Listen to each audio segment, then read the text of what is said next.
Hey guys, Victoria here and welcome back to my channel, and in today's video I'm going to talk about how to get A+ in SEJARAH, or more specifically the study technique in order to get A+ in SEJARAH.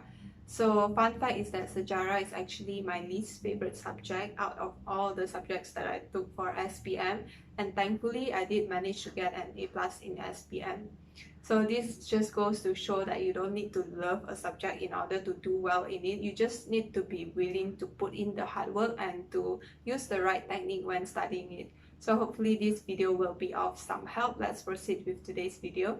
So before we talk about anything else, it is a must to get two textbooks for SEJARAH SPM. The first one is the Form 4 textbook and the second one is Form 5 textbook.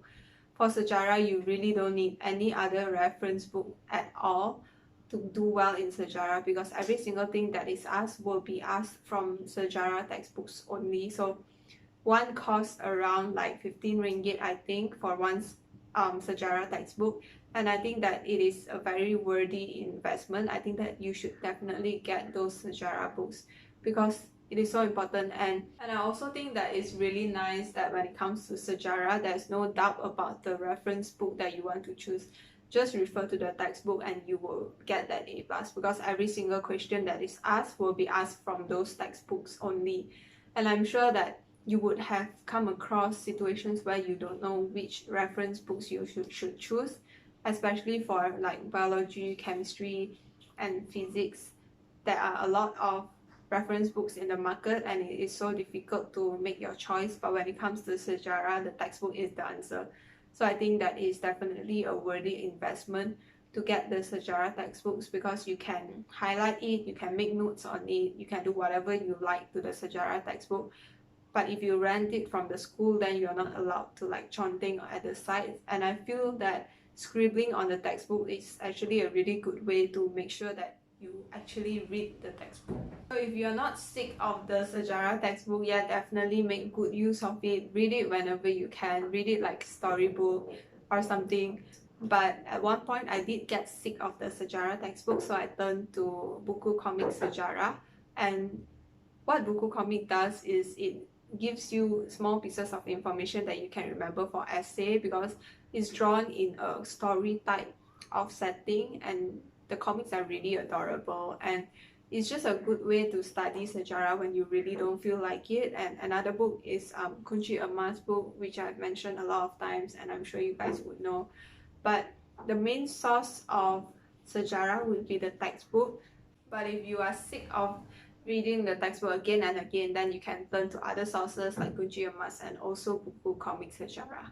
Now we'll proceed to how I actually studied SEJARAH. So the thing is that I didn't make flashcards for SEJARAH. I also didn't make mind maps for SEJARAH. So what I did was I will read through one chapter of SEJARAH. Like if today I want to do chapter 1 of SEJARAH, then I'll read through the textbook and I'll highlight the important information from the textbook.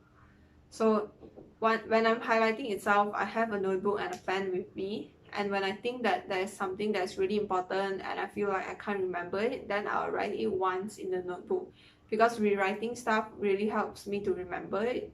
So whenever I come across something that I know is important, I will just rewrite it once.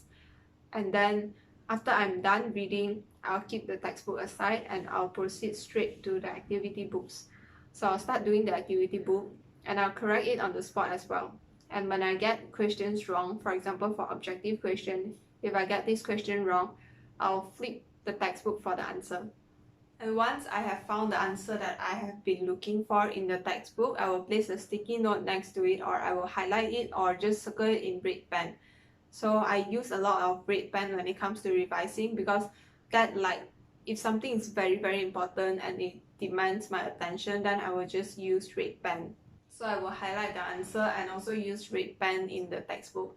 And then I'll move on to doing subjective questions from the activity book, from the same activity book.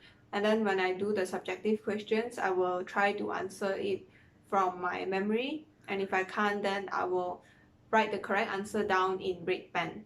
And then when it comes to essay questions, I basically just copy down the essay question, but I do go back and make a note on the textbook on which questions were asked as essay questions. And once that process of finishing up one set of activity book is done, you have to actually proceed and go on to many more activity books. Just get like 4 or 5 for SEJARAH, because for me that is the way that I learned. I would read a chapter and then I would do a lot of activity books so that it sticks into my brain. So yeah, that was the way that I studied SEJARAH. It was really nothing fancy and stuff like that. I just read and rewrite some of the stuff, and then I do exercise and I copy back the answer, and basically that's it. There's no like flashcard or mind maps, but I do think that they will help if you use them the right way. But back then I didn't really know how to use them the right way, so I didn't use them at all. That was how I revised SEJARAH in order to get A+. So that's all for today's video. Thank you so much for watching, and I'll see you guys in my next video.